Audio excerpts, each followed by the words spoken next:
So as you probably already know, Hyperend has released one of the biggest updates to the game. Some videos already covered it, but I'm going to give you a full and proper breakdown of all you need to know about this new update. But before I get into the video, I just want to mention that this video is sponsored by Zenithia, a Rise of Nations Discord server that hosts pretty cool events every day. So if you like being part of events, or learning from good players, be sure to join their server linked below. Anyways, back to the video. Starting off with the most important thing, political leaders. You can now recruit up to 7 political leaders, all of which have different specializations. These guys essentially work like a policy, costing an initial political power to hire and a very small upkeep of usually 0.4 below political power to maintain. Each leader starts with level 1 to 2 when recruiting them, and you can randomly choose from a new roster of leaders every year at January.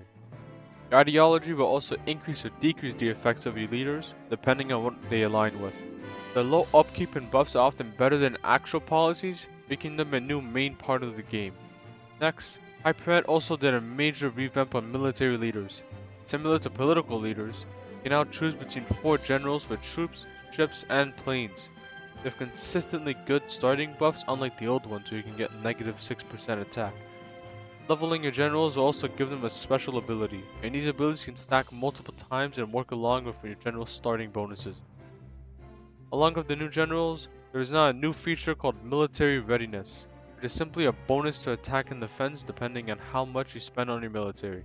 If you max out your military spending, you get a max readiness, which is a buff of 50% attack and defense to everything, along with 50% more XP to your generals and 40% more military points. Moving on to one of the most important changes to the update, government spending. Before, government spending used to just be one thing, going from none to high and giving a good stat buff, political power gain, and war exhaustion. Now it got split into 4 sections: government, security, education, and healthcare. And there's also research, but that's not really government spending. You can also toggle the scale from a lot more from 0 to 8. Basically, all you need to know is that security and government spending are pretty essential things to have, because they give the most war exhaustion reduction and increase your political power. Education spending is pretty good too, since you get to level up your leaders much faster, and research is always important. You don't really need to care too much about healthcare, buffs are pretty minor, but if you have money for it, you should do it. Moving on to missions. You get a modifier for forming something / meeting a requirement. This is really just for Greece right now, but there are a lot more missions that are going to be added later on in the game, so I'll leave the link in the description below. Capture zones. There's now a new menu in the bottom right. Simply shift and left click the cities you want to capture, create a capture zone. Now it's going to appear in your auto capture menu. This is really good if you don't want your troops to overextend when taking territory, but setting up all the tiles is kinda annoying. I don't know any better way to do this, so you should probably just set them up before you declare war on a country you want to annex. There are also a bunch of new policies now, and each one costs a ridiculous amount of resources, but they give decent buffs and cost a very cheap amount of political power to buy and upkeep. The best ones by far are the Computer Advancement Act, Mass Construction Act, and Power Generation Act. You can reduce the Power Generation Act oil costs with fuel research.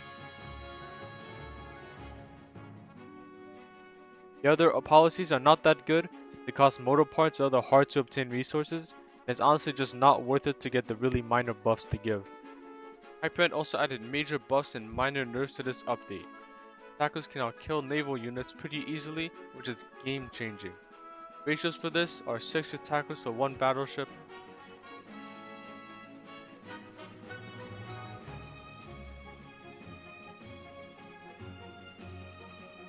4 attackers for a destroyer,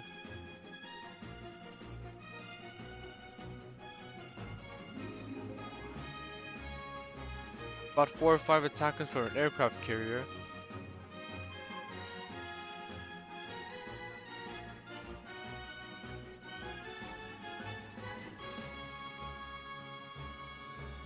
and 1 attacker can now kill a frigate somehow.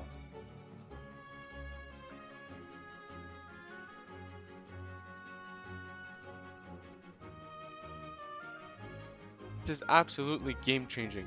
If you're a small country that can't afford to build a large navy and fight off a superpower declaring war on you, you can simply build around 15 attackers and snipe their aircraft carrier before it becomes a major problem to your country. Hyperend also added a slight nerf to communist countries. All he did was reduce the population growth, which isn't that big of a deal, since you would still have a net positive growth if you have high stability, and also stability also increases and decreases political power gain and leader XP. Now onto some quality of life changes. These are pretty minor, so I'll just go through them quickly. You can set your infantry to stop annexing when their health reaches a certain percentage. Kind of stops 500 infantry from trying to take big cities, which will never happen. You can also cancel buildings and troops, which is really nice when someone tries to invade you and when you're caught developing cities. Also, you don't get a refund for this, so be careful for that. There's also siege alerts on cities. Pretty useful if you have big cities that are not your capital, but you still want to keep track of them. You can also assign your keybinds to military groups, which is pretty nice if artillery is mixed in your army and you only want to select that. You now select the minimum population of your city on the menu tab, which is also quite a nice change. You can build factories on only square cities. And there's also been some major nerfs to Asia in general, since India finally has releasables along with China and other smaller countries like Indonesia and Pakistan. One of the coolest features is the addition of dynamic flags, meaning that your country's flag will change based on your ideology.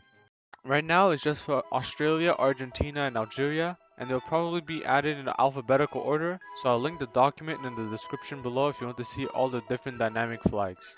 In later updates, Hyperman also added dynamic flags to Albania, Austria, Belarus, and USA. He also added a bunch of new formulas, so be sure to check that too. Finally, he added skins to nukes and also 4 new skin packs. The best ones are probably the Roman and Japanese World War II skins. They definitely formed the Roman Empire and Japanese Empire to get those. There's also been several minor updates, like adding cities to different islands and countries, and a new mission to USA, which is pretty much just a formable of the American Empire. Also, it took so long to upload this video, Hyperman also released major changes to VIP servers. Now, you can change the year, stability, war exhaustion, research, and more to any country you want. And private server lag is a lot better now. This makes setting up any event or roleplay a lot easier and a lot more realistic since it will be within the year. In another update that happened recently, you can now change the resource stockpile, so now you can get infinite nukes or anything you want. The way you do this is by being the host of a private server, clicking the console menu, and going to the country editor. Then, simply put the values of anything you want, change for that country, and hit set. There are a few things to note here. If you click off the country, everything resets, and if you go over the max limit of stuff, it will just go back to the normal limit. So 9 million stability doesn't exist. Anyways guys, that's it for this video. I'll be posting a video about how this changes the meta later on. So stay tuned for that. And be sure to like and subscribe, and I'll see you in the next Smack That Game video.